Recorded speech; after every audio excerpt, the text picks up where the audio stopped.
Hey, episode 100 of the Nashville Artist Podcast is here.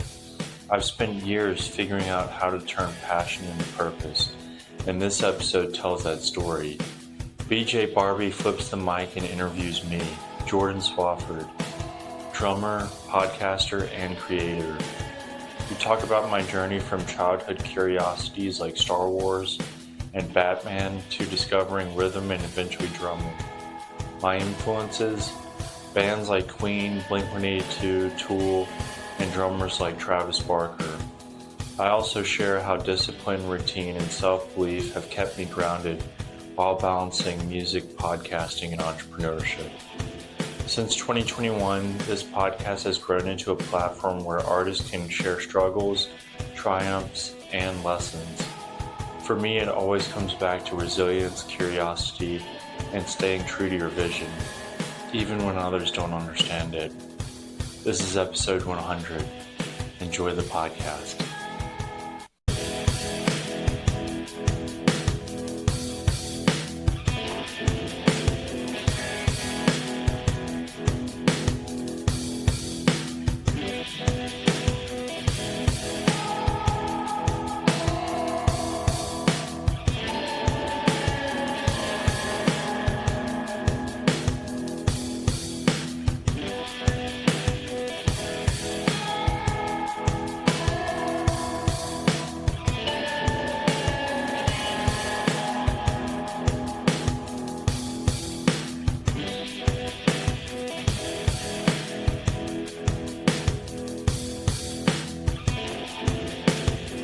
Word.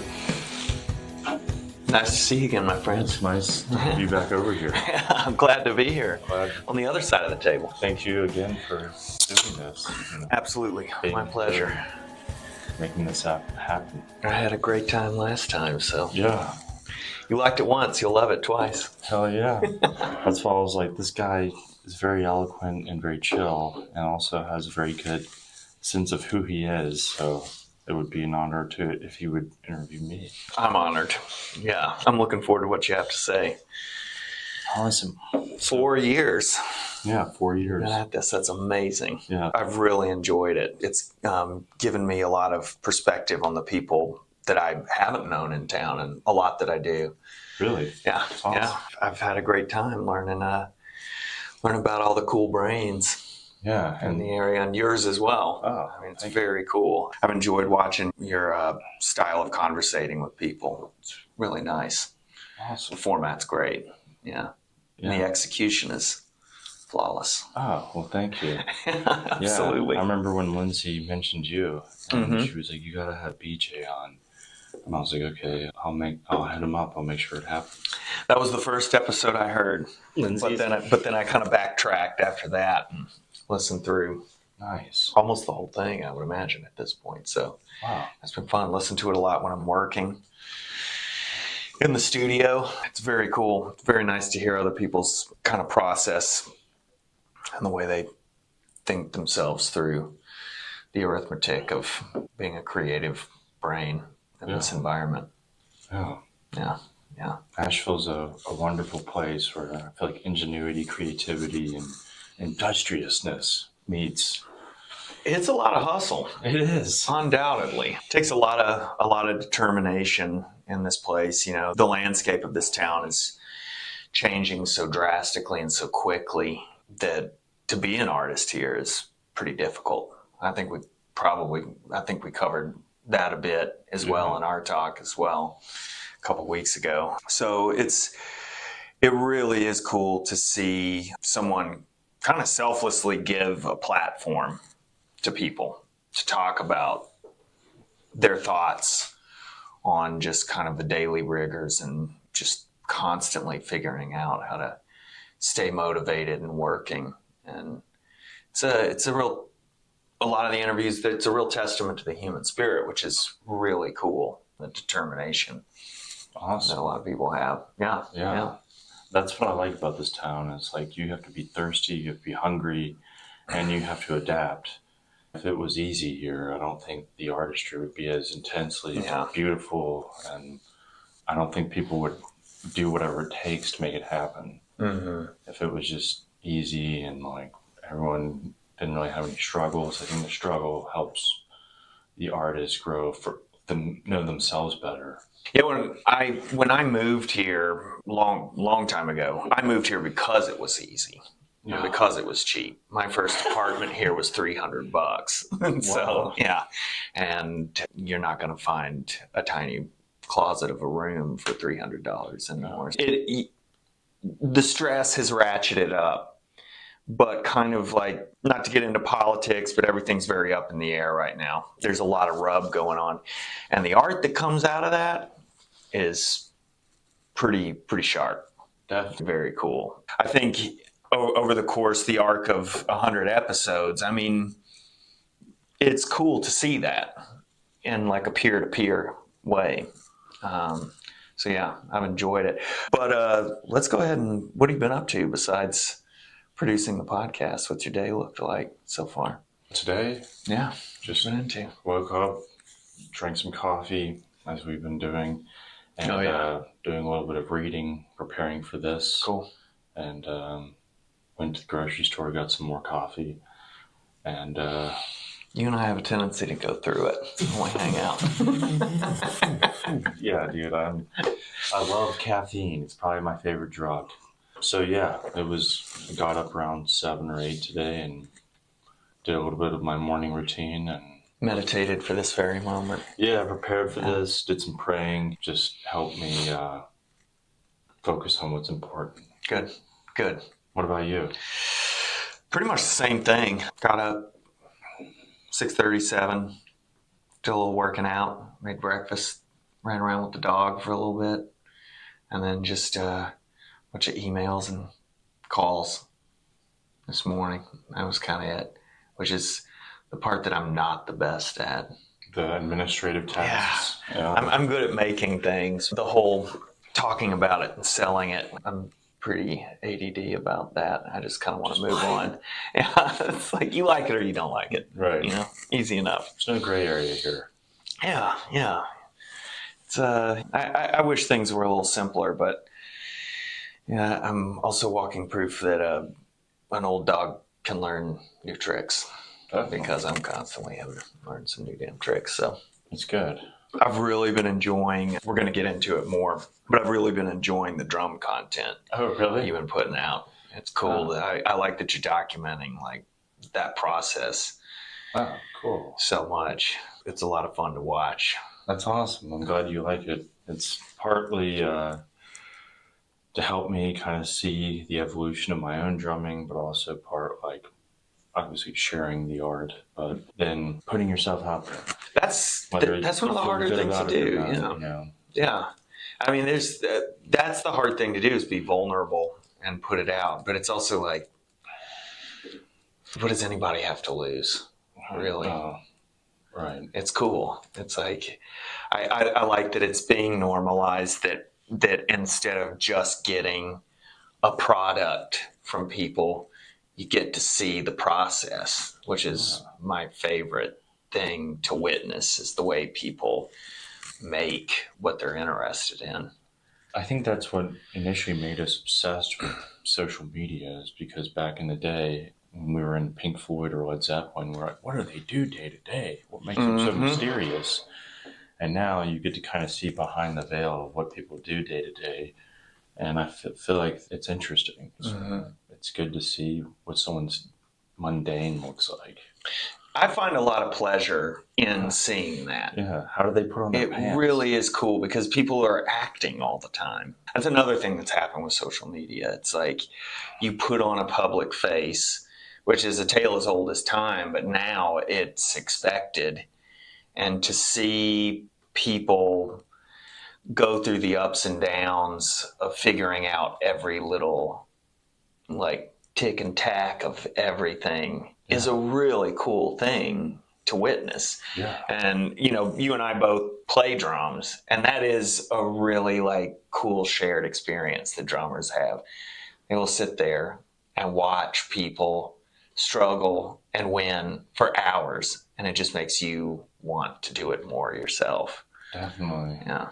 I love that it's a very physical art too. It encompasses the entire body. Music can be very mental, but with drumming. I feel like it embraces the whole.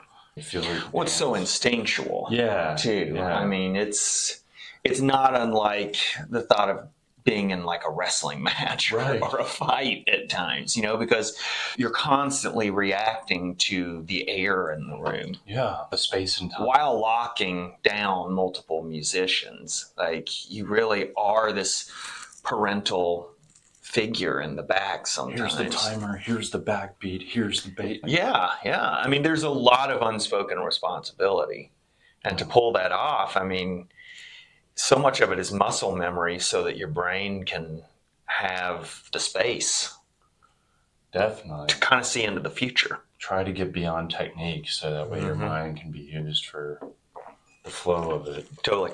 But before we go too much further, we'll talk about all this stuff. Right. I guess I'm BJ Barbee. I have the pleasure of being here today to interview the man behind the mic, our very own Jordan Swafford. He's 4 years, 100 episodes in, and I'm really pleased to be here. I enjoyed my talk with him a couple weeks ago. That'll be coming out shortly. Thanks for having me. Dude, absolutely. Thank you for doing this. Yeah. It's an honor to have you be here asking me I'm questions. very glad to be. Yeah. Well, let's go ahead and start at the very beginning. It's a very good place to start. Where are you originally from? I'm from Lookout Mountain, Georgia, Okay. about 2 hours southeast of here. A pretty small community. I think there's like 2,000 people on the mountain the area from where I'm from. It's a beautiful place. Beautiful. Too. I'm from Chattanooga. What? So I'm not far from there. Wow.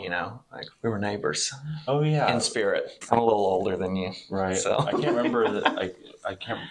I forgot that you were in Chattanooga, or you were from. Yeah, I don't even know if we ever ended up talking about that. But yeah, that's where I was born. I was only there for the first couple of years. That makes sense. And then moved to the Smokies. Yeah. How long were you in Lookout Mountain? I lived there basically from 1992 until, other than a year or two of like being away for college, until 2017. Okay, cool. When I moved here. Yeah. And then, my parents eventually sold the house and downsized and moved off the mountain. Mm-hmm. So now when I visit, they live in Chattanooga and not Lookout Mountain. Very different. Different, yeah. I loved being on the mountain because I love the smell. Wintertime, the chimneys. Oh, it's amazing. The brisk air. I love the cold. I'm definitely built for winter. And being able to drive 5 minutes in the back of the mountain and be able to go off-roading or shoot guns or whatever. And I love that. Yeah, I grew up in the Smokies, and there's nothing like that blue light in the trees. It's really, I mean, it's such a magical kind of feeling. The air just in those trees. Yeah, it's so nice. I mean, yeah, we were lucky to have that. I thought I was bored as a kid, but looking back, it was the most amazing. Yeah. Well, you mentioned your parents, and how many siblings do you have? I have Give us the rundown. 2 older brothers. Okay. And my parents, my dad was a pharmacist and my mom was a school teacher. I'm the only musical one in my family. My oldest brother, Laban, is a professional rock climber, and he owns his own landscaping business. And then he trains special forces how to scale elevator shafts for hostage rescue situations. Cool. So he's an extreme badass. And then my middle brother, Whit, he was my playmate growing up, and he's 2 years, 4 months older than me. And he's a major in the Marines, logistics officer, and he lives in Rhode Island with his wife right now. But him and I grew up together, being very creative and playing along. Yeah. With that said, as a child, what were you into, and how did that lead you into your kind of lifelong interest of music and art? Yeah, so when I was in pre-K, I was pretty convinced that I was going to be an inventor. I was obsessed with Batman and Inspector Gadget, Dexter's Laboratory, and stuff like that. So like when I was like 3 years old, I was into that. And I was like, one day I'm going to be able to build my own lightsaber and build a car. And every Christmas I would ask for a Batman utility belt with a grappling gun. And I was like, I just want a grappling gun, Mom, Dad. Like, that's all I want.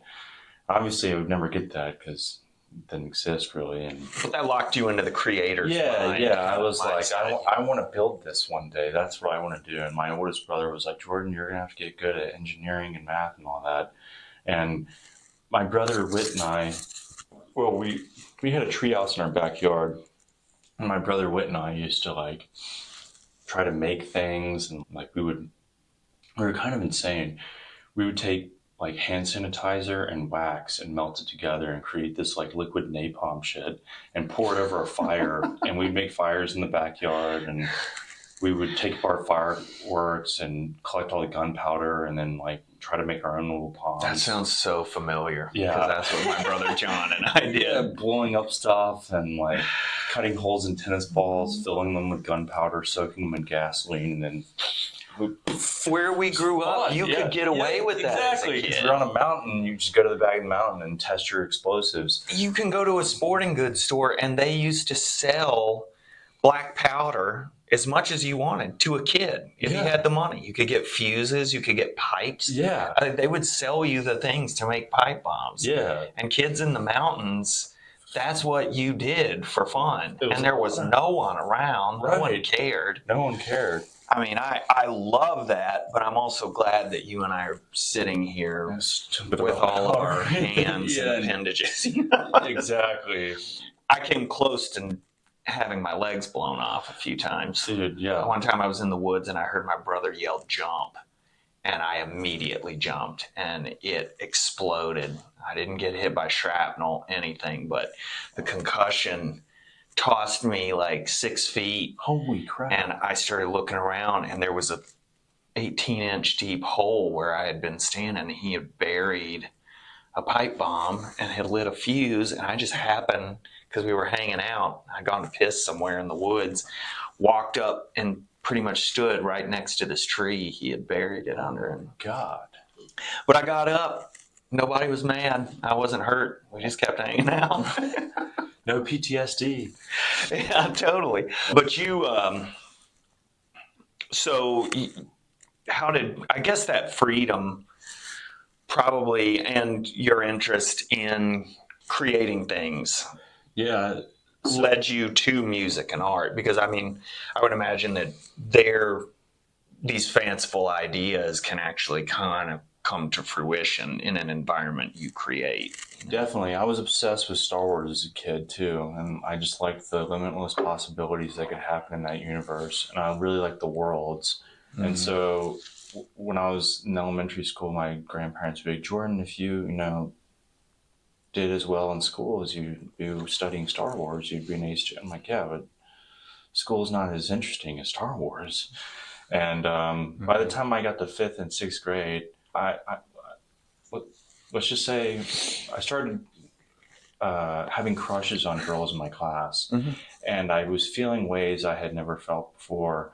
And the only ways that could explain or express what it is that I was feeling was music. And in 6th grade, I would borrow CDs from my brother, and I was really into like Queen and Blink-182 and the Beatles, and like, because my parents are pretty old. Like my dad was born in the 40s, my mom was born in the 50s. So I grew up on Motown. I didn't grow up, with 80s music or whatever. Or like the latest music I grew up on was like the Beatles. It was like 60s, but that was even after. So you're kind of in a time capsule. Yeah, so that was even after my dad's period. So I grew up on Temptations and Four Tops. So that was mostly what I listened to growing up.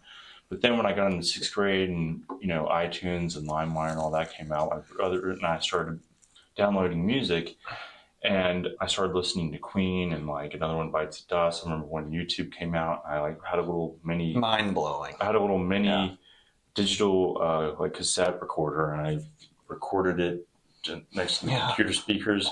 And then at school, I would listen to it, like walking home from school. And then in 7th grade, I went to this other school, and my friends all played music, and they all played instruments. And they're like, Jordan, we really, we don't have a bass player in our band. So school paid off. Yeah. So introducing you to like minds. Yeah. So school, like in 7th grade, everyone played music. I went to this different private school. So I went to 3 different three different middle schools. And after 6th grade, I went to this school called Lutheran in 7th grade. And all my friends played instruments. And they're like, Jordan, we need a bass player. Like, we don't have a bass player to play in our band. And I was like, bass playing? I don't want to be a bass player. I want to be a drummer. I was obsessed with Blink-182, so I was like, Travis Barker. Destined to be in the rhythm section. Like, Travis Barker is a badass. I want to be a badass. Yeah. And so I was obsessed with him, and I was like, he seems so cool, and he has his life together, and he tattooed his whole body because he's that committed to music. And I was like, how can I get to that obsessive level? So then when I was 14, for my 14th birthday, I asked for my friend. My friend was selling his drum set for like $200, and I asked my parents if they would buy it, and they did. And then in 8th grade, I went to pep band and started playing the drums. It's a universal mercy when parents allow their kids to have drums. I know. I don't know how my family dealt with it, especially in the beginning stages. Yeah. Where it's like, my house growing up was my parents and 6 kids with 1 bathroom and all of us sharing rooms, and my brothers and I, my drum set was in the middle of it. Wow. It's wild. That's allowed. I mean, so you met them, they wanted you to be a bass player, you got the drum set, and I guess it was kind of off to the races then. What were some like early influences or artists that you, once you got into music, that you really were? Yeah, so you had mentioned like Queen and everything, but I mean, and Travis Barker, but what are some other? Yeah, so Pearl Jam, Flaming Lips, Gorillaz, Nirvana, Led Zeppelin, obviously Pink Floyd. It's really into the. So you started to get into the newer, more current stuff too. Yeah. But like when I was growing up 20 years ago was the 80s, so that was always cool. And so like I was really into like hair metal and stuff like that, and I didn't really like metal because I thought it was too aggressive, and so I was really into indie music, so like the Killers, like that kind of music, Blink-182. I wasn't really into like super hardcore aggressive music until I got into like college, and that's when I got into Tool. But growing up, I was really into like indie music, rock. Yeah, when I started out playing, that's Guns N' Roses was, I guess that's heavier, but I was really into Guns N' Roses in 9th grade, 8th grade. Guitar Hero 2 had just come out, so I was really influenced by the playlist. So you started picking up from your surroundings a lot. Yeah, you kind of grew up with a great palette, but also a limited palette. Yeah. And I would imagine also friends. I was homeschooled out in the woods, but once I started meeting other kids, it was just like handing CDs off like crazy. CDs. And then all of a sudden it was exploding. Right. You know? Whose computer can we mess up and download shit on LimeWire? Totally. And then we all come over there either with a flash drive or a bunch of CDs and burn what we want. Well, like you talked about how you had the little like digital recorder. Yeah. I used to sit and listen to the radio with my tape deck and wait to make a mixtape because I only had a single deck. I would wait and memorize every day when the song came on that I wanted next. And then I would wait for it. And if I missed it, I had to wait till the next day. And I would memorize the programming. And then I would hit it and I'd miss the first 3 seconds of every song kind of thing. So once you could download, it was I was kid in a candy store. Yeah, I was obsessed with cultivating my iTunes library. I was all about quantity. How much can I put on my iTunes library? So I was like downloading as much as I could. And then, when Spotify came out in like 2013, I was like, fuck, I don't have to destroy my computer anymore. I can just use Spotify. Oh, it was so bad. Yeah. It was like pouring gas into your computer. Yeah, and not that Spotify is any better, but I was definitely not paying any of these artists. Oh, it's evil. It is. But except for Blink-182 and my favorite bands, I would buy their stuff. But yeah. It's other music. I appreciate Spotify and streaming as a tool. While at the same time, I'm not sure you're supposed to be able to have access to everything. There's supposed to be treasures you've got to like really seek out. What keeps you leading up to this point and starting this podcast? What inspired you to start talking to other artists? Yeah, so when I first moved here in 2017, there was no written rules or rule book for how to navigate Nashville. And most people that I met or ran into seemed to have it all figured out. And they seemed to have their own thing. It was really intimidating in the beginning. Like, I had pretty low self-esteem, so that took a while to get adjusted to the confidence it needed to navigate this situation. So I was always asking people, how do you do this? How do you do that? What is this? What is that?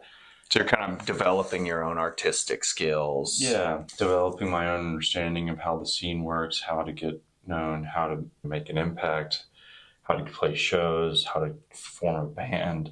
There are so many things I wanted to just talk to someone about that no one was really willing, or not that they weren't willing, but either they didn't have all the answers or they didn't know themselves, they didn't know how to tell me. Yeah. So I got But then you kind of go to the next person. Yeah, you just keep going and going. And then once you start that conversation, you're having that conversation with yourself and whoever's around. Yeah. And at this time, when I first moved here, I was working in a coffee shop. So I was talking to a shitload of people, like 300 people a day, it seemed like. And so I was just constantly meeting people, sizing them up. How do they carry themselves? What do I think they know?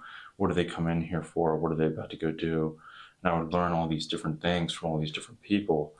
And anyone that I found fascinating or wanted to learn more from, I would just casually talk to them.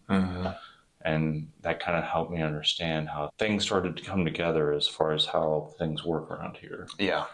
And plus you're in a place where you're watching connections get made and meetings happen. Exactly. People are in there for productivity. And so it was really helpful. Bartenders and baristas. Yeah, and hairdressers. We become therapists. They know everybody. Yeah.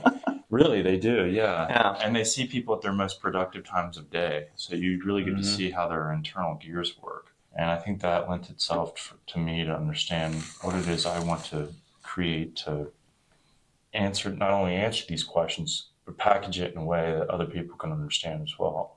So as you started to kind of learn this sort of through osmosis, I would imagine that would dictate how you started to develop your own skills and routines. I mean, how do you find balance in the work you do, the podcast, playing music? I mean, what are your kind of routines you have picked up along the way and kind of...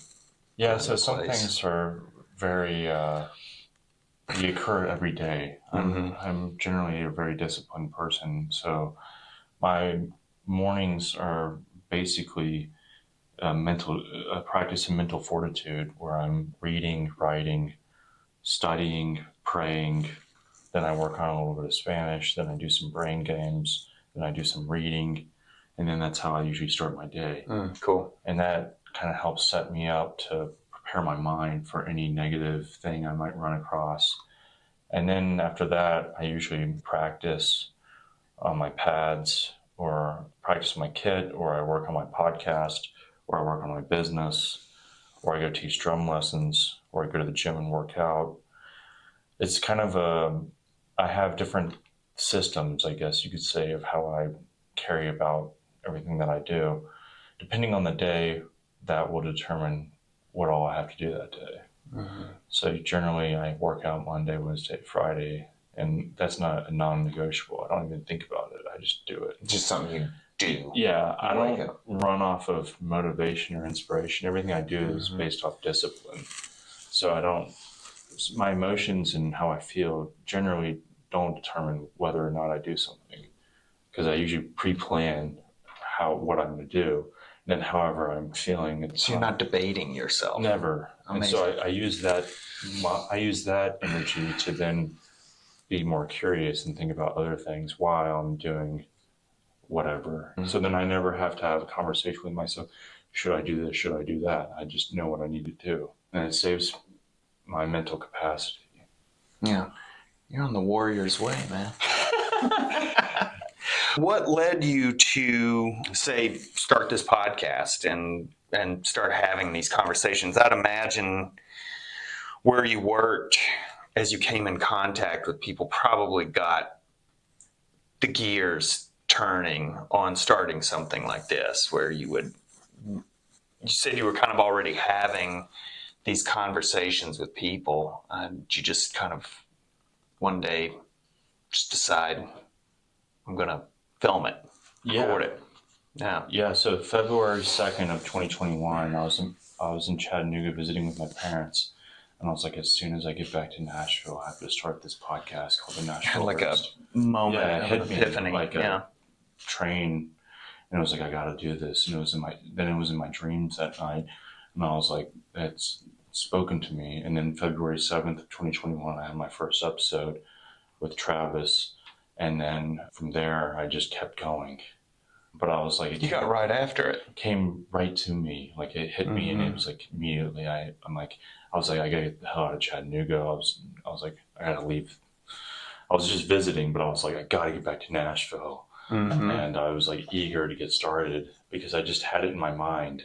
The path had lit before you, kind of thing. Yeah, it hit me, and I imagined it in my head, in my mind, what that might be like and how cool it would be.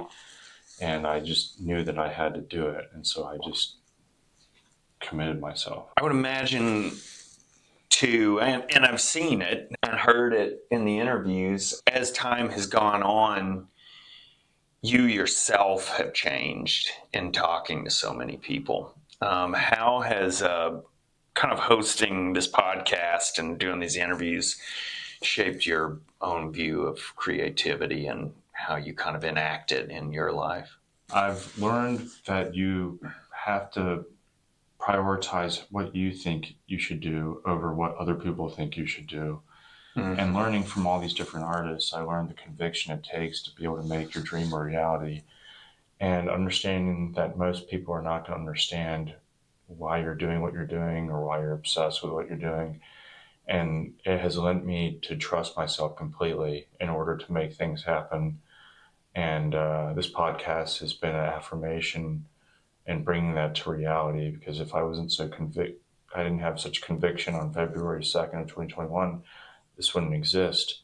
And so since I believed in myself and that, and from interviewing everyone and seeing the belief that they had and knowing that, you just got to get started, don't talk to too many people about it, they're not going to understand.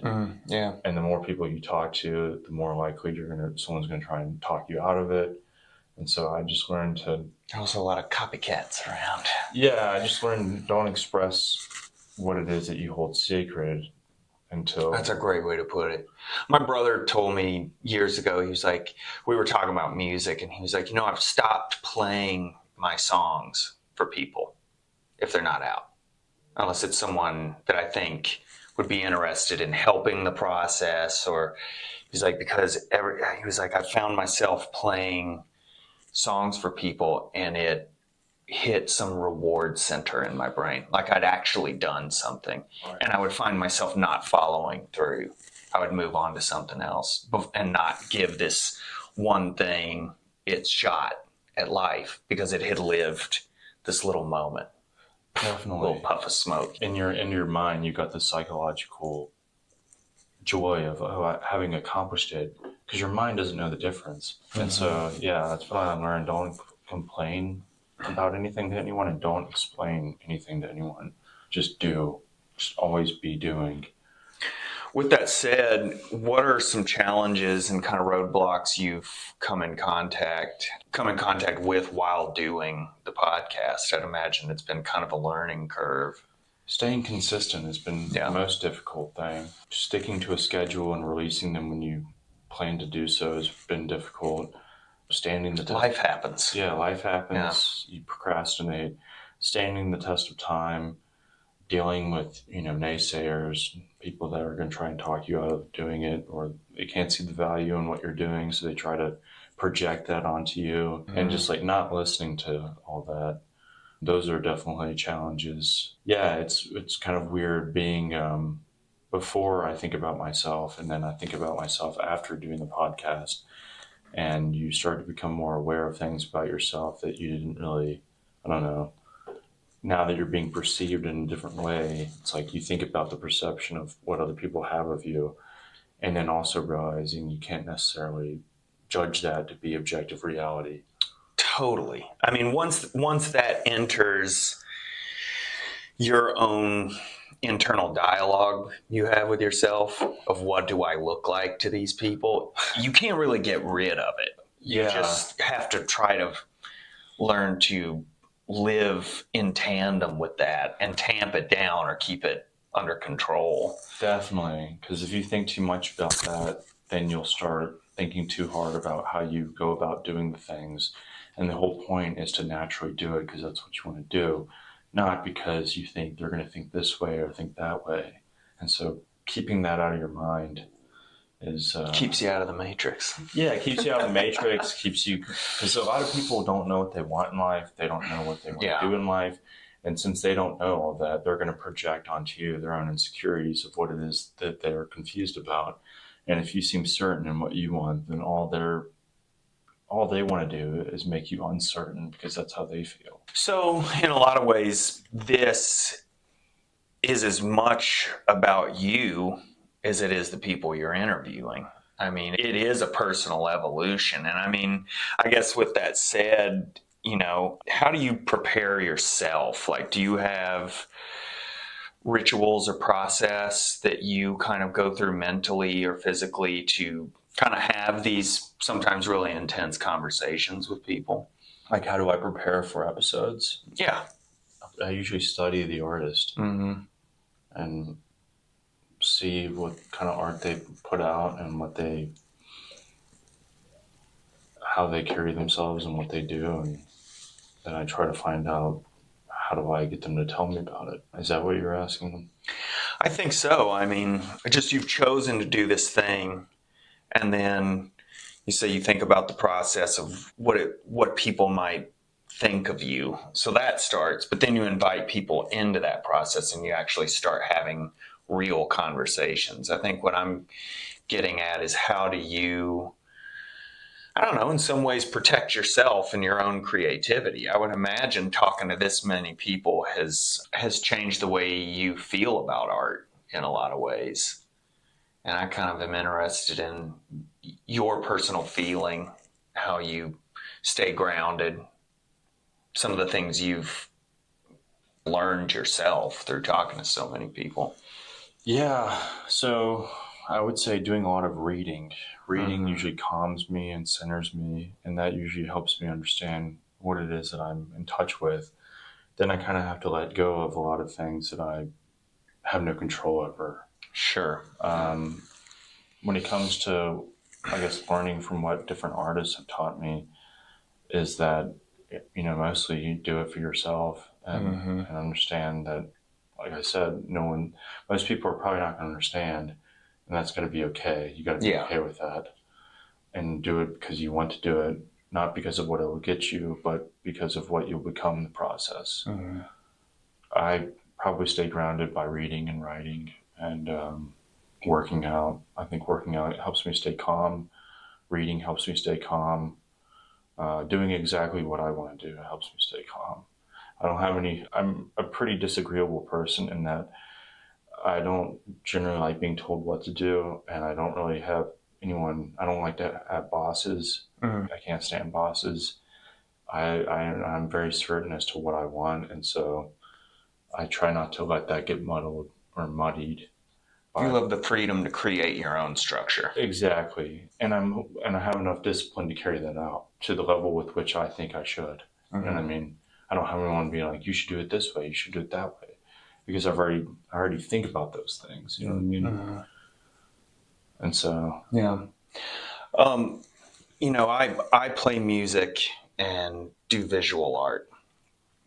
And I think you are balancing different creative endeavors in making this podcast, in being involved in drumming. And I would imagine they kind of feed off of each other a lot. I kind of feel they kind of ping the same thing in my mind, but I know like your real passion is drumming. And what does that mean to you personally?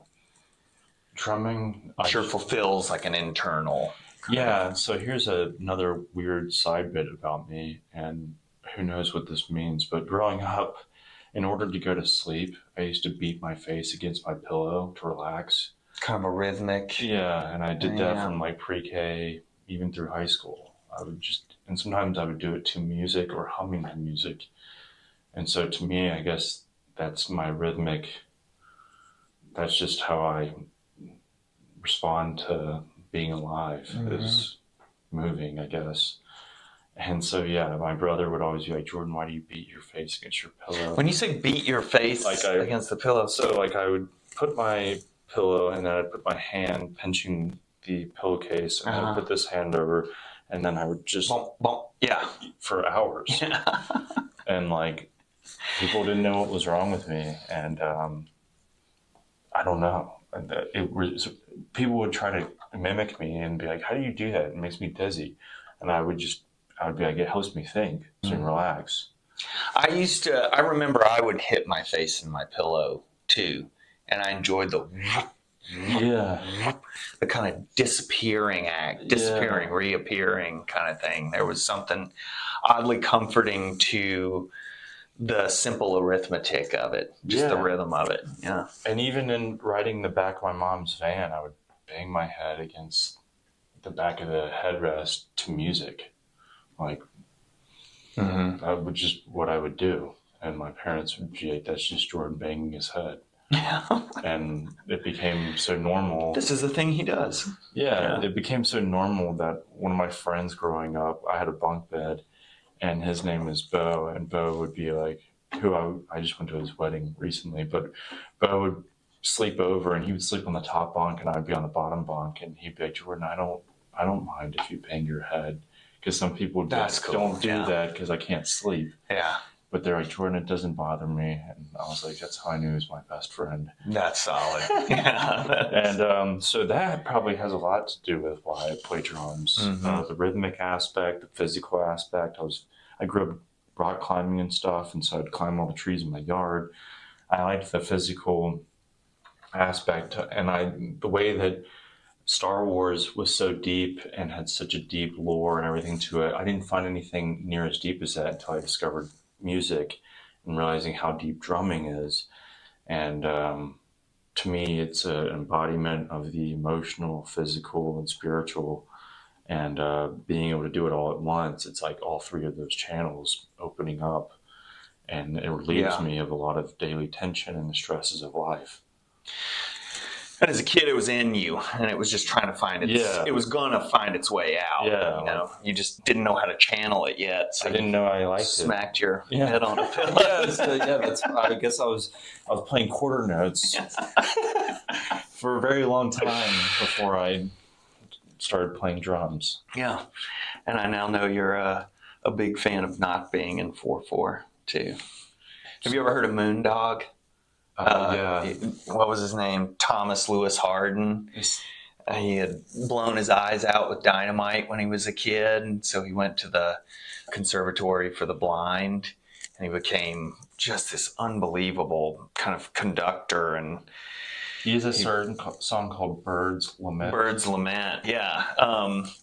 The Viking of Sixth Avenue, is that what they called him? But he had this great saying that was, I refuse to die in 4/4 time. Because he wrote in like contrapuntal rhythm kind of stuff, like very cool, like circular, kind of weirdo time signature that was always shifting. It was that was a cool thing. The evolution of becoming who you are in the moment is always such a weird trip when you look back at the way you were when you were a kid. Yeah. It's like, oh, I'm proud of that little kid. Yeah, he was doing his thing. You know? I'm still very much that same. I still feel my 10-year-old self like inside of me. I haven't let the daily rigors of life beat the childlike curiosity or wonder out of me. You know what I mean? Yeah. when I was a little kid, I was pretty rebellious. I didn't like rules. I didn't like teachers. I didn't like my friends' parents. Sounds like things haven't changed too much. I'm very much like, I want to do my things my way. And if there's this group and that group, which one are you going to choose? I'm probably going to be like, forget both of you. I'm going to go by myself. Mm-hmm. Yeah. So like when I was growing up, I was definitely didn't like teachers. And it wasn't because the teachers were bad. It was just because I didn't want their adult influence to affect my mind. Person to person, they were fine. Yeah. I didn't, they were perfectly good people. Yeah. I just wasn't inspired by the way that they lived or how they did their life. And so I didn't want them affecting my mind. I wanted to stay as childlike as possible. So I didn't want their curmudgeonistic or bastardized tendencies to affect my mind. Mm-hmm. In the same way I felt about my friends' parents. I was like, they're great people. I just don't want to become like them. I want to be more like Batman or Inspector Gadget or something. Yeah. You know what I mean? You have a lot of respect for structure and balance. You just like it to come from a singular place. From myself, like. yeah. Very self-directed. I loved playing with my toys when I was a little kid by myself. I remember my mom was like, Jordan, do you want to go out for sports? I was like in third grade. I was like, no, I just want to stay home and play with my toys. And she's like, okay, that's great. And I used to cut up my socks and sew clothes for my G.I. Joes. And I loved it because I could play how I wanted to play. Mm-hmm. And I would never get bored. And I would set up my G.I. Joes to create these little scenes. And I was like, I get to be the director. Yeah. This is amazing. And I was like, if someone else is with me. Creator of worlds. Exactly. When you're a kid, yeah. And I was like, if someone else is with me, then I have to ask them if they want to do that. And I was like, how boring. Because then I have to like be limited by you have to cater to someone. Yeah, I didn't necessarily, and that's probably because I was the youngest too. I was always looking up to people and always being told what to do, and so I was like, I want to forge my own path. Yeah. I mean, it's a very respectable thing that a kid decides that, and it sounds like your parents really didn't fight you too hard on that, which is amazing on their part. Yeah. Too. They were like, Jordan, do whatever you want. Amazing. We'll support whatever you want to do. Because that's not the most common attitude parents have. It's like there's very much that's not going to work out. You've got to get in line with everybody and wait your turn. Yeah. The only thing I would say that maybe messed me up some is my parents said you could do it. You can be whatever you want. You can do whatever you want. But they weren't always saying, you got to work hard for it, or you got to do this. So in my mind, sometimes I would feel like I was already entitled to it. And so I would just be like, okay, I'll be patient. Yeah. And it's like, life has a way of beating that out of you. Yeah. It's like, no, you got to make things happen. You're not just going to become the best because you think, you got to make it happen. Yeah. And so that's the only, criticism to that kind of mindset of letting you do whatever you want. But then the second thing is you got to make sure you work hard at whatever it is. Yeah. Still, I mean, you can look at your parents, and I think we all kind of see things we would do differently, and we just try to do a little bit better each generation. And so it is cool that they did choose to give you that freedom. And along the way, you started to realize how you had to augment your way of thinking. Definitely. They tried, I would say my parents tried to teach me self-reliance at a pretty young age. But also whatever you're into, make sure you're really into it. Yeah. Yeah. How do you kind of balance music with business and all your other interests? Like, how do you find it sounds like you have, not in any way a mechanical way of looking at things, but you have a rhythm that you say you don't have to think about. How do you kind of balance and keep things separate? Or do you see all this stuff as separate? That's a good question. It depends on how I try to pre-plan. So then I don't have to use my mind as much. Because then I don't have to think too much in the moment. I just do it. Yeah. So balancing and all of that can be difficult. And sometimes I do spread myself too thin. And then I can get kind of stressed or irritable about that. So I try to like plan in advance as much as I can, so that way when I get there, I don't have to think. I just do. I don't know. Maybe it's my personality, but like balancing business and podcasting and drumming and all that, it feeds different areas of my mind. And so I just kind of maybe compartmentalize, or like I just know that one feeds the other, which feeds the other, which feeds the other. So then, and then whatever that end result is, that's who I am. So I focus on the becoming of what all these things are getting me, not necessarily what I'm getting from them. You know what I mean? So it's like all the daily stress of whatever it is I have to do.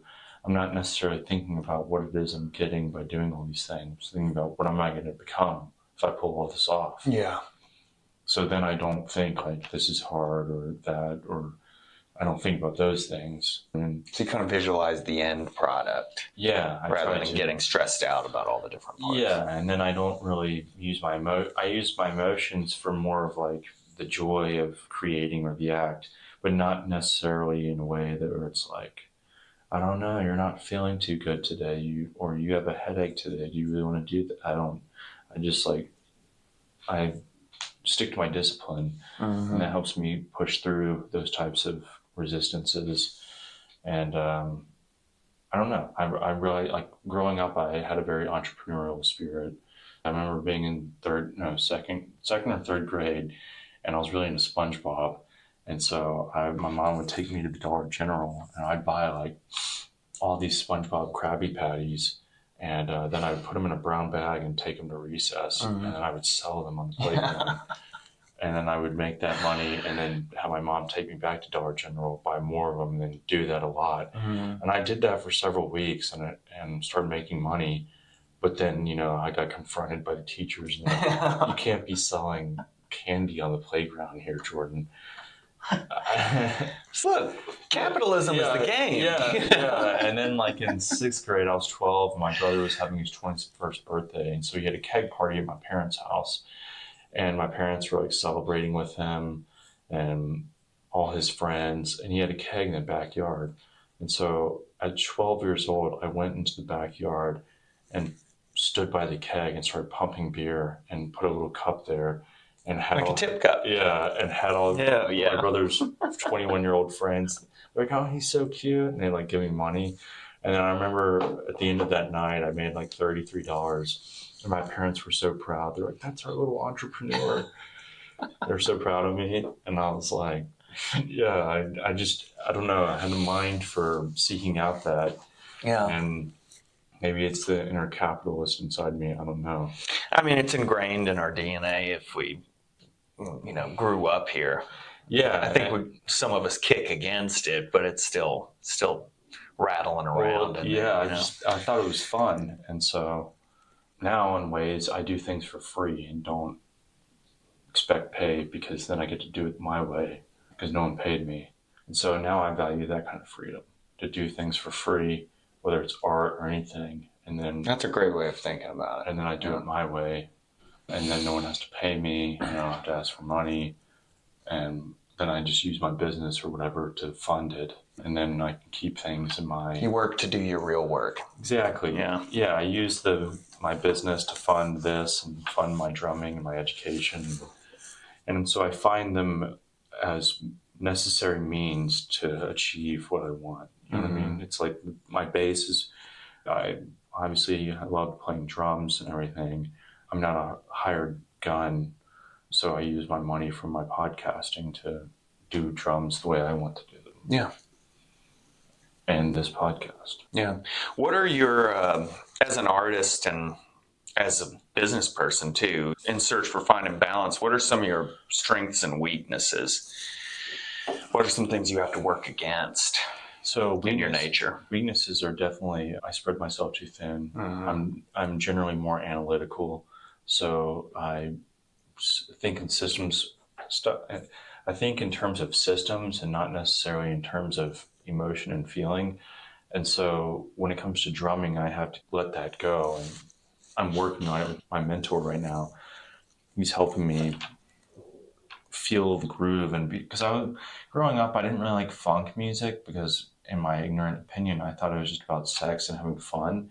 And to me, that just didn't feed my internal scope of what I wanted to create, or I just didn't think it, I don't know. Did you say fun or funk? Fun. Fun music. Oh, yeah. Like I liked it, but I was just like it seemed to me so surface level, but then Just too bubblegum. yeah, and so, but then I realized the importance of being able to let go and have fun. Not saying I don't have fun, but like being able to enjoy the music and not have it be so heady, but have it be more emotional and feeling driven. And so, to me, I have to like push myself into that kind of realm to be more feeling with the music. It's hard to let go. Because I'm very analytical, and so I have to like. You like to control your mental world too, and it's hard to make some things fit. Yeah, and I love the quantifiable nature of practicing, but I also realize that I have to be able to just feel and not think about how many, beats are in a measure or like whatever, or like what's the time signature or like what's the tempo. Just like feel it, just move with it, dance with it, groove with it, develop a deeper sense of pocket. So I'm working on that, but that is definitely one of my weaknesses. My strengths are that I can do diverse things and do them all pretty well. And I'm also extremely self-disciplined. So like, I always say this, people don't inspire me, I inspire me. People don't motivate me, I motivate me. So I'm very self-directed. Yeah. I'm my own power engine, I guess. I have my own fire. Tesla coil. Yeah. So I don't know. I feel like I don't feel the same things that most people do as far as like not knowing what they want or how do I get myself to do it. I don't necessarily have those issues. Yeah. Mine is controlling it in the right direction. Because I consider myself a highly entertained individual. I don't really get bored or lonely, but I have to make sure I direct that in the right way, or else I won't accomplish anything. Yeah. Well, that kind of leads me to the next thing is, with all that said, what are some of the biggest challenges you've faced, like outside stressors that you kind of have to kick against to make everything keep running? I feel like we've talked a lot about the internal world of it. What's some of the external stressors and forces that you kind of have come up against in recent years? As far as what? I think just in getting from point A to point B, keeping everything balanced. We've covered a lot of that and the way you emotionally feel invested in having control over what comes in and out of your life. But there are outside forces too that you have to, maybe it's finances, lack of time, maybe people being critical of what you do. I mean, what are some of the things you've kind of come in contact with that you've knocked through one by one? Yeah, so as far as external factors, I had to learn this: don't take things personally, especially when people, project onto you or give you fake compliments or try to feed your ego so that they can later let you down. I used to get upset about that stuff. I used to think that was a problem, and I used to think like, why me and all this stuff. Then I realized it's just part of the territory, and that I'm going to need to get tougher in order to deal with that. So for a while, that was kind of an external factor that I was uncomfortable with, but I had to develop a stronger sense of self and have a higher self-esteem and trust that what I'm doing to me is important. And so that was kind of an external factor that I've had to navigate. Financially, I had to figure out how am I going to also pay myself or feed myself, then also do this for free, and then also leave an impact where, we have this thing in the world where if it's free, then it's not as valuable. And to me, free buys me freedom. So if I do it for free, I get to do it the way I want to. Financial constraints of how how am I going to do this so that I can do that? And then also, like, if I do this, am I only considered good at this? Or if I do all these different things, does that mean I'm not defined by any of them? Or, like, am I don't know. Does that make sense? It does make sense. I mean, it feels like over time you've put a focus on just learning how to let go instead of to hold control too tightly. Yes. You know? It's still something I'm definitely working through is letting go. It's not really anything you ever fully solve either, I don't think. It's like the whole point is that it is a process. Yeah, because it's a combination of knowing what you want and the structure within that's going to get you there, but then also being able to bend the structure to accommodate the natural rhythms of life and not be so confined. It's like having an adaptable will. You know what you want to do and you have an idea of how you're going to get there, but you also have to go with the flow of what's to come, what might throw you off, what might be a tangent or a diversion that you didn't expect, but it led to all these more beautiful things that were more beautiful than what you initially thought or had planned. So letting go to that has been probably my biggest challenge. Letting chance do its thing sometimes. Yeah. So that's why sometimes I'll go to shows and I won't know any of the bands, but I'm like, if I go to this show, who knows what will come of it? And so I try to put myself in these spontaneous situations where maybe something good comes of it, maybe something doesn't come of it. Either way, I'll learn. That way I can kind of break the control cycle that I have. Yeah. Yeah, such a daily kind of meditative activity to be able to do that. So, I mean, at this point, it stands to reason you've had interviews and long conversations with 100+ people, and you have your own ideas. What advice in everything you've kind of soaked in would you give to someone interested in deciding to pursue their own kind of artistic path? I would say be prepared to be misunderstood a lot. And be prepared to have no one either understand what you're doing, have faith in what you're doing, or see any benefit in what you're doing. And you can't let that stop you in any regard, because the divine spirit was given to you for a reason, and it's up to you to protect that flame. And whether you do it alone or you have people with you, it doesn't matter. You have to make it come to fruition and have trust that when you do that, you'll feel a deep sense of fulfillment that would never have come if you had listened to people that told you not to do it. So I would say trust yourself, have plans for what you want to do, think deeply about who you are as a person, do a lot of soul searching, do a lot of reading and journaling, and never listen to someone who says you can't do it. Stay away from these people, in fact. I kind of feel like when someone tells you can't do it, that's gas in the tank too, a little bit. It can't take that as a challenge. Yeah, I have had to. No one would say that to you unless they were questioning something in themselves as well. Exactly. And then I would also say, don't spend energy trying to correct this person or spend energy as to thinking, why do they think this way? Because you'll drain yourself. Because there's infinite number of reasons why someone could be against what you're doing. Over the years, I personally have just heard people say, just work. Yeah. Just work. Just work. If anything happens, you just work. Go on.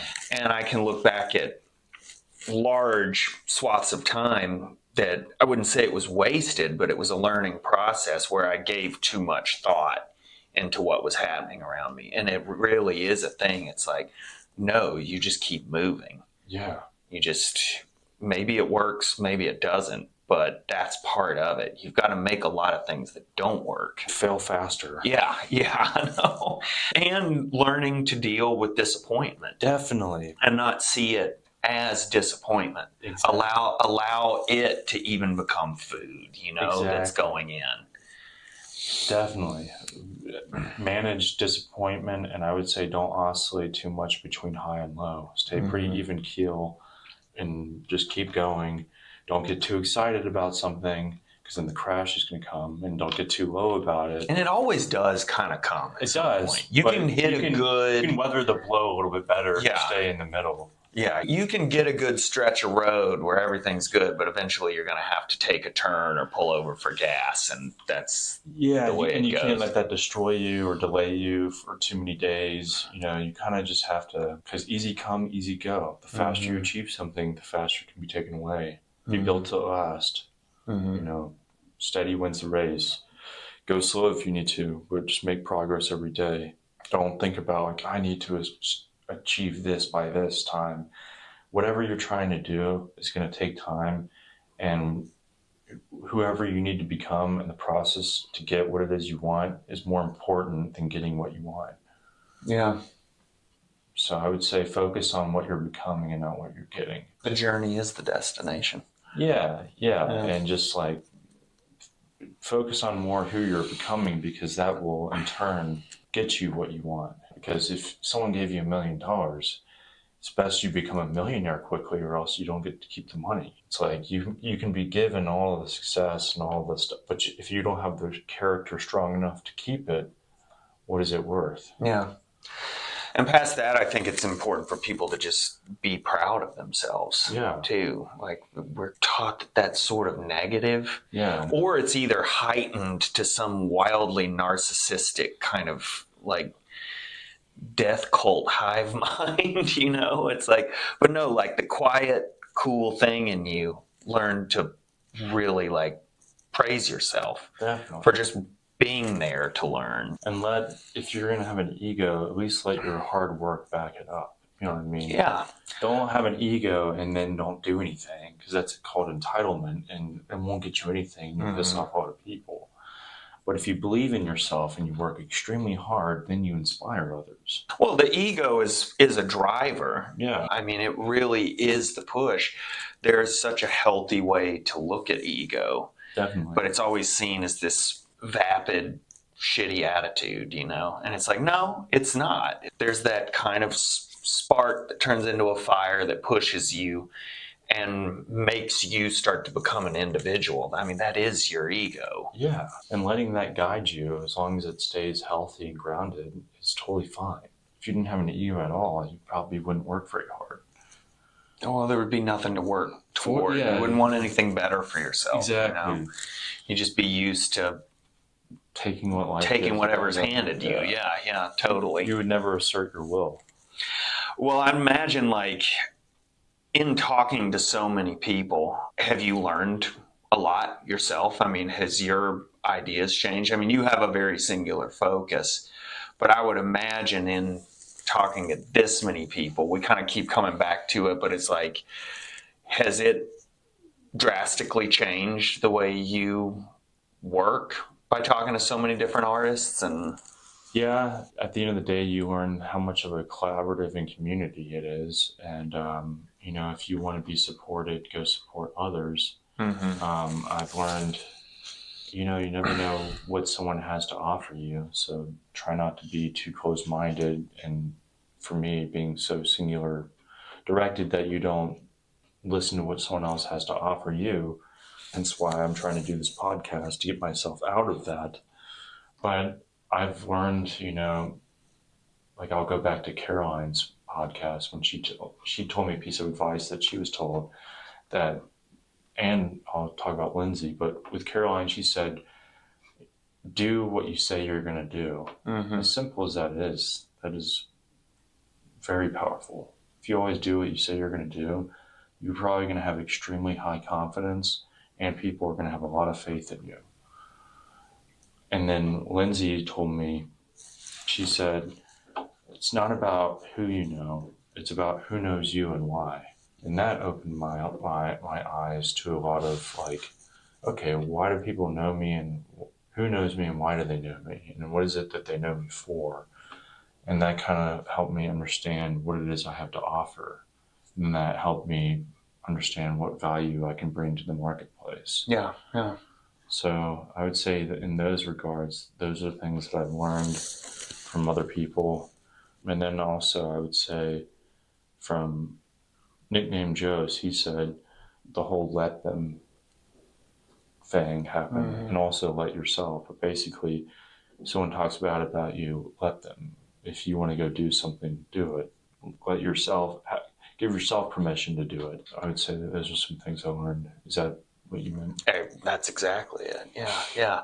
How can people support you as you go forward as an artist, as an entrepreneur, with the podcast or with your own art?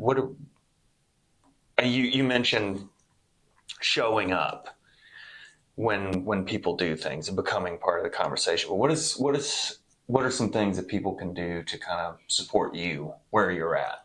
I would say soon I'll be having t-shirts made, so you can buy a Nashville Artist t-shirt. That'll help me. Watch my drum videos, give me feedback if you like what I do, or even if you don't like what I do, letting me know. Even better sometimes. Yeah, sometimes. That starts a conversation. Exactly. Right. That's why they say it's important to love your enemy, because your enemy will show you something that you don't know about yourself, because they'll try and damn you in ways that It's the whole internet. they find fault in you. And so I've learned to try to love your enemy in that way. So liking my drum videos is cool. Liking the podcast is cool. Following it, I might do a Patreon or something like that, and then you can pay like $1 or $2 a month to support. I don't know if I'm going to do that, but I'm definitely making t-shirts, so you can buy a t-shirt. Cool. And then I am looking to start an original group for music. If you do like my drumming and you play an instrument that's not drums, maybe even if you do play drums, you can be a percussionist. I'd be interested in jamming with you. Yeah, very cool. So that's another way you can support me, is collaborating. That's a good town for it. Definitely. Yeah. I would say those are the ways. And then, if you know about my business, if you have a car that needs detailed. Yeah, absolutely. Everybody here is juggling a lot. They're spinning a lot of plates at the same time. Yeah, you got to. We're the days of having one steady job, having Social Security, and then like having that fulfill all your financial obligations is over. Mm-hmm. We live in a gig economy now, where you got to be able to do several. Absolutely. You got to make yourself useful in many different ways. Mm-hmm. I do that I make money in various ways, because I'm like, no one's going to buy you what you want for you. You got to go out there and figure it out. Yeah. And so, yeah, I just happen to like vacuuming. So yeah, I do that for money. I think you like a bit of cleanliness and order. Yeah. I'm sure that there's something kind of meditative in that action as well. Definitely. It's very therapeutic to me. Yeah. Because I can use my mind for other things while I'm doing it. Well, past the mechanics of doing the things, what are some things right now that are really inspiring you? What are you really into right now that's like holding your focus? It depends. I can be inspired by very dark things. Like I told you before, I've spent many hours studying 9/11. Mm-hmm. So that inspires me, even though it's a horrendous situation. Learning about serial killers, like why do they do what they do? I think the psychology of understanding why they think the way they do is very fascinating.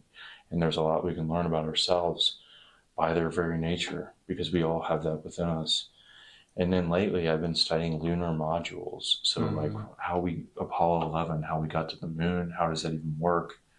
That's fascinating to me. But then outside of that, watching drum videos, reading, I'm finishing this biography on George Lucas. And so I'm understanding how he works, and that inspires me. Yeah, reading, working on this podcast, listening to other people talk, understanding their behavior.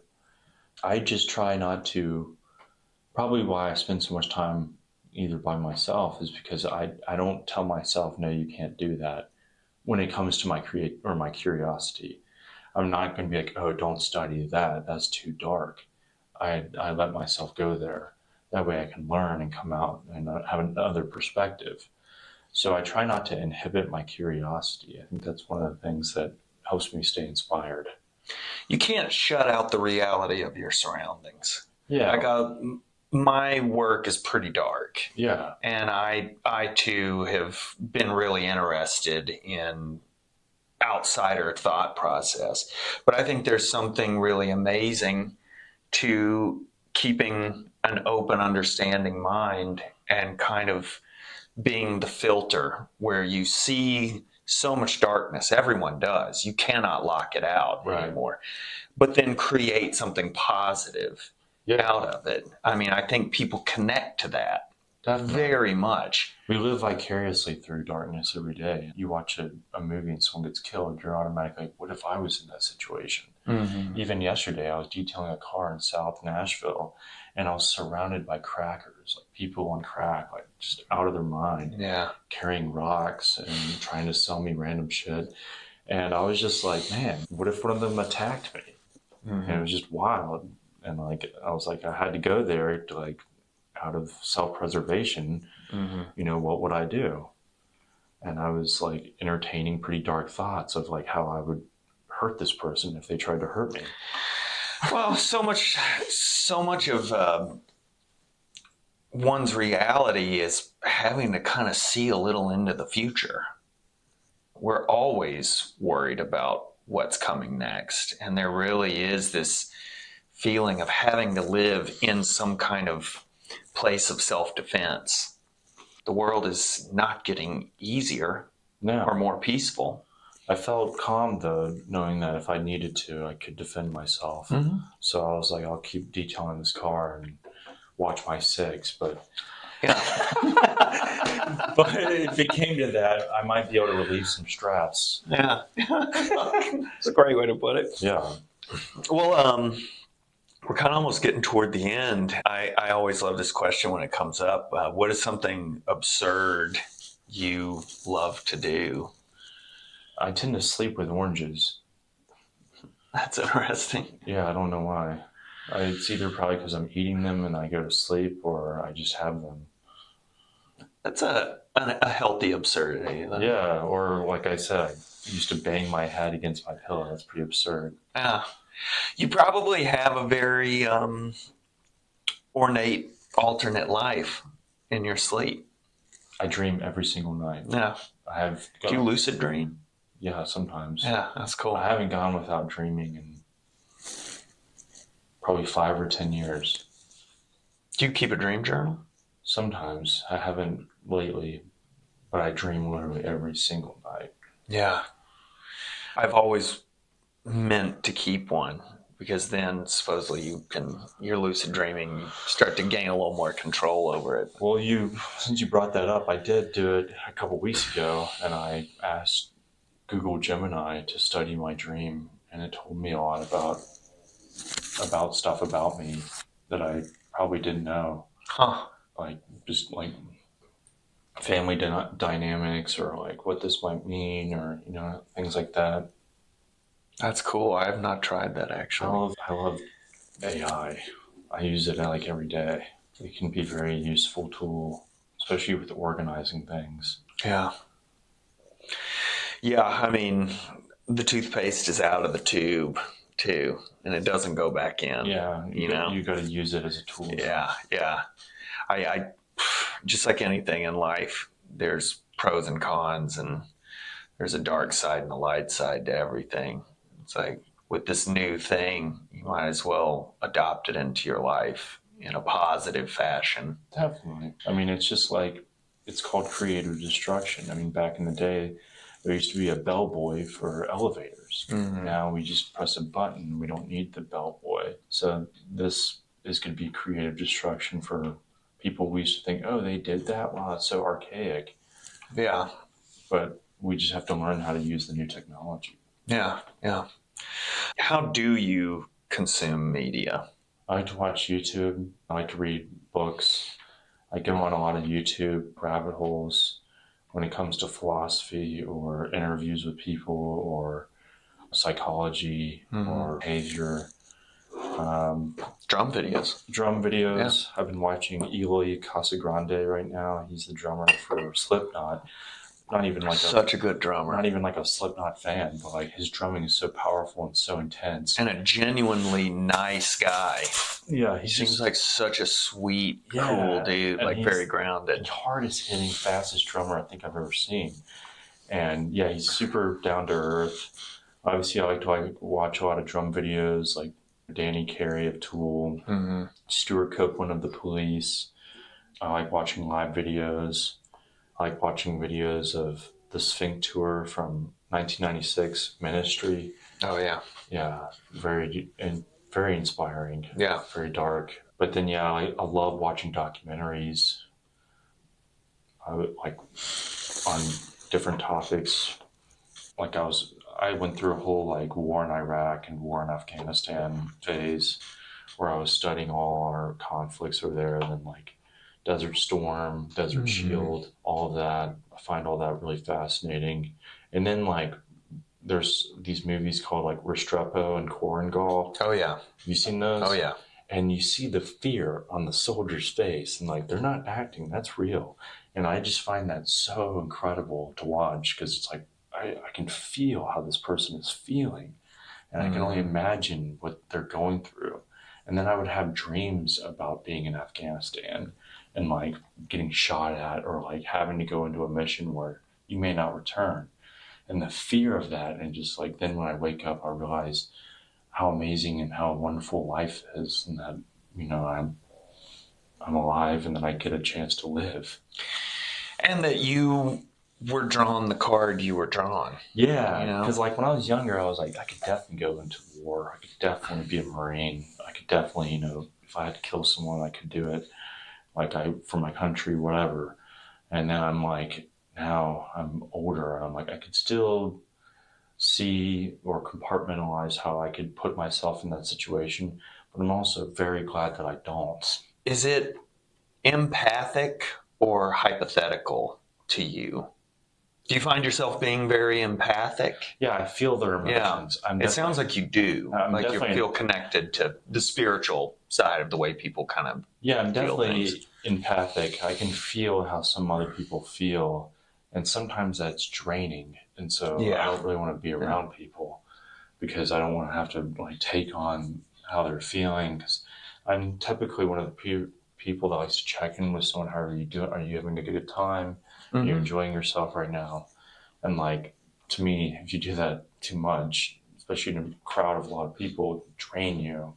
Well, that makes sense. It seems like you're very protective of your autonomous zone. Yeah. You know, I feel the same. I'm very much like that. I didn't used to be. Yeah. Like I was kind of insane and super social and was like never alone. And now I've changed so much. I like having the time to consider. Definitely. You know? Yeah, like in high school, I was really popular and all that stuff, and like had a ton of friends, was always doing stuff, always partying, always. And then as I've gotten older, I've shed a lot of friendships, but also become more, I don't know, enjoy my solitude more. Being alone doesn't mean you're lonely. No, I could be alone for weeks and still be having a hell of a good time. Well, and what you're doing really is kind of a broad conversation, though. Yeah. You know, it takes a lot of time as an artist to create. Definitely. But once it's out, you are having a conversation with a lot of people. Yeah. You know, it's just your way of doing it. That is very true. I had to learn that the other day when I was talking to AI. It's like you use a lot of your time for solitude, but you're giving out your time in other ways to where you're still collaborating with others and you're still giving to people. It's not like you're completely isolated. Mm-hmm. And I had to realize, oh yeah, like I'm not like just so alone that I just like don't connect with people. It's just I have to do it in my own way. Yeah. And if you step back and look at anything, there really is a silver lining to everything. You are constantly learning, whether you recognize it in the moment or not. You are shaping your reality and your existence, and then how that ripples out into the community. And you are sending out ripples into the creative community, which is really cool. And you're doing it at a cost to yourself. And I mean, that is a pretty amazing thing. That's an amazing undertaking to do. In what ways do you think I guess if you elaborate, when you say costing yourself. Well, your time. Yeah. You know, you say that you, and I find myself doing this too, working for free a lot. Things you've chosen to do gives you freedom. Yeah. Like working for free means you're free to do whatever you want. But in choosing to do that and to put it out like you have, I do think that the community, there's a debt there of appreciation. And I think that's really, really cool because I think you've done a really amazing thing and you're not done doing it. But I mean, 100 episodes, that's a cool milestone to have. Yeah. You know? And I hope you are proud of yourself in that. Yeah, it's pretty surreal because thinking back to February of 2021 and thinking like, what if I got to 50 episodes? What if I got to 100 episodes? Where would I be then? That's a lot of work. Yeah. Yeah. And you've doubled that. Yeah. After this episode, I think there will be like maybe 105 or 110 hours worth of interviews. Maybe more than that. I don't know. Where do you see yourself going next? Just doing what I've been doing, just on higher levels, I guess. Yeah. You know, it would be nice to start another original band. I used to be a hired gun. Like when I first moved to Nashville, I was playing for other people and trying to start my own group, but also just like I wanted to play drums, and I thought like if I'm going to play drums, I'm going to have to either play on Broadway or be a hired gun or something, just so I could. But this was like a self-esteem issue I had where I was like, in order to call myself a drummer, I have to be getting paid to play. And so like I had this whole like dichotomy of like I got to be playing for other people.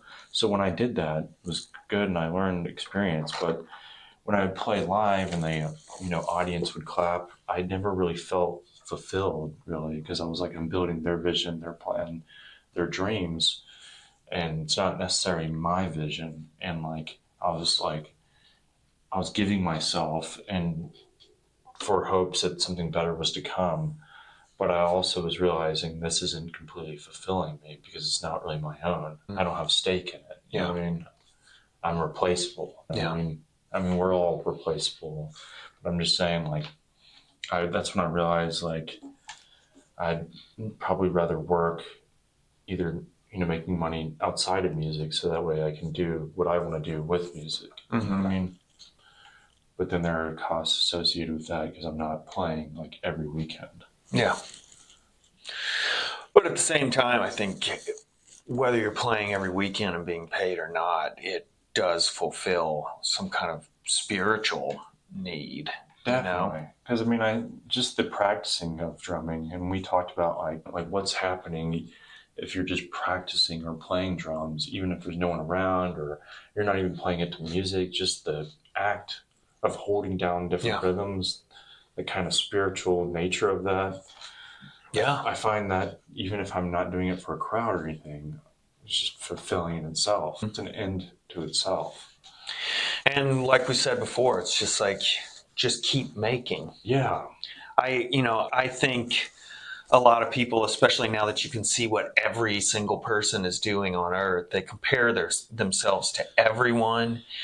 And there's always someone better and there's always someone worse. And it's at the end of the day, it's like, I think if there's something you want to make, you make it. Definitely. And show it to people. I've been really bad at showing people. I'm getting better. But it's like, I think if anything anyone makes, there's going to be a person that will see that and connect to it. Definitely. And find a common kind of ground or see that they themselves are being recognized in some way or have a kinship, And I've also realized you're never too young and you're never too old to do anything. Like we celebrate the youth in our society as like the peak of potential, but it's like there's so much more wisdom that comes after you leave your youth. Yeah. That's not necessarily celebrated. That's why I like reggae music so much, because a lot of the elders are more celebrated than the youth. Whereas that's not necessarily the case in pop music. You know what I mean? It's always a young person. But I'm not saying that we're old or young. I'm just saying like people get too much in their head of like, oh, he was 17 when he did all that. Like, I'm 25 or whatever. And it's like, you can't, like, don't worry about that, because when you turn 35, you're going to be like, oh, I could have been doing it at 25. And then there's someone that just like, who's dead now, but was just timeless, like Lemmy Kilmister at Motorhead. Yeah. You know? I mean, everything about him. He was the package in a lot of ways. Right. Iggy Pop, look at people like that, Yeah. you know? Really fantastic. David Bowie, I mean, even the Rolling Stones, they're still super old and still doing it. And or a badass like Tina Turner. Yeah, just Turner, like so Cher. Singular. Come on. Yeah, or even Cher. Yeah, absolutely. 70s, still such a 80s. badass. And still gives it her all. Yeah. Yeah. So, yeah. I think that is something that is changing. And I do think that that's something that the internet has changed, because it used to be to have a record out, it was gate kept by corporations. And even though the market, as it were, is completely saturated and anyone can put anything out, that's also the positive. So you're not getting the morsel that's handed to you. You really are getting to go to the store and look at all the fruit. The green fruit, the overripe fruit, you're getting to see it all. You know? And I think that in a lot of ways is a net positive, and is getting rid of these kind of make-believe restrictions. Yeah, the playing field is definitely level now. Yeah. I mean, more level now than it's probably ever been in the history of the world.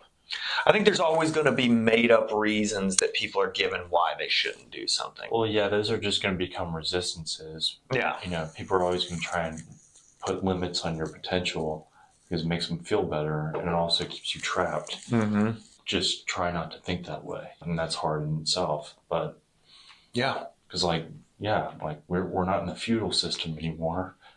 We're not. We're trying to be. Yeah, we're trying to be. We'll see. Yeah, maybe all that self-defense thought process you've had will come into play when we're all running around outside of Bartertown. Exactly, Bartertown. It's going to turn into Mad Max. Man. Yeah. Who rules Bartertown? Master Blaster. Yeah, I know. So who knows what's to come? I guess we should enjoy how easy it is now, or how we perceive it to be, because in 20 years from now, we're going to look back at this and be like, wow, time was so easy then. Yeah, that's probably true. It's going to get more complex. A very interactive movie we have found ourselves in. I mean, you look back at the early 2000s and you're like, wow, it was so easy then. Oh, so goofy. Yeah. And strange. Yeah. Looking back at it. Yeah. Or like the 70s or whatever, you know, it's like, people didn't know any better. Yeah. And so we're going to be saying we didn't know any better. Because 20 years from now, they're going to be, how did they have fun then? It's the long, long, long loss of innocence. It is the long, and the awakening to reality. We want to have it too good, but there's a cost to that. Yeah. Now it's immediacy. Yeah. You know, being handed whatever you want. Yesterday. But it's like, oh, there's a tab. There's an existential tab being kept. That's the way I feel. I'd imagine with everything you've talked about, you kind of see it the same. Definitely. Yeah. I mean, when I used to party a lot, you learn that there will be costs. So you'll pick up the tab later, maybe not today. Yeah. Maybe a small tab tomorrow when you're hungover, but eventually that red phone is going to ring. Yeah, exactly. You will be expected to pick it up. Yeah. So those days are fortunately behind me now. Yeah. But I mean, from adversity, great art really is made, you know? Definitely. I know that for a long time I was really not into current trends in music or visual art. I kind of of course, loved older stuff, but I'm really engaged by a lot of the things that are happening now. I think there's a pretty intense, I don't know if aggressive nature to it, but there's a very interconnectedness and a recognition of what is going down. Yeah. You know, and it is very cool what's coming out of that. Yeah, it's fun to be a participant. You know, there's so many people that they piqued musical interests in high school. So they listened to what they listened to in high school. But it's fun to keep going with seeing what's new and hip now and listening to it. And then that's going to change in 5 years. And we're going to think that that was old. And you just kind of keep evolving with the art. Well, in terms of, you mentioned wanting to put together a project with people. Where do you see that? Well, how would you like to shape that? What are your kind of concepts for that? Well, I'd like to play original music, whether that's like a mixture of world, rock, metal. Even now that I've been studying more funk, maybe a little bit of that involved. I would like to be at a situation financially where I don't have to worry about getting paid for that either as well. Yeah. So that I can just do it however I want to, and even go on tour. Amorphous. Just let it be what it is. Yeah, and even go on tour that way. Yeah. Not worry about making money on tour, just doing it because you want to do it. So yeah, I think a lot of what I want with music and everything is probably going to be in that kind of realm, not really worried about getting paid for it. Cool. Yeah. I'm excited to see what you get up to next. Yeah. What do you think the next 100 episodes looks like? It'll probably be in some sort of 3D reality. Over time, you're going to have to create guests. Yeah, create guests, yeah. They'll be like holograms of us. But I do like the in-person. Some people do it over the internet or do it through Skype, and I feel like you lose some of the charm. Yeah. So when you bring someone to your space, and I feel like that creates a moment. Whereas, you're sitting in your home office in whatever state. Energetic exchange. Yeah. Yeah.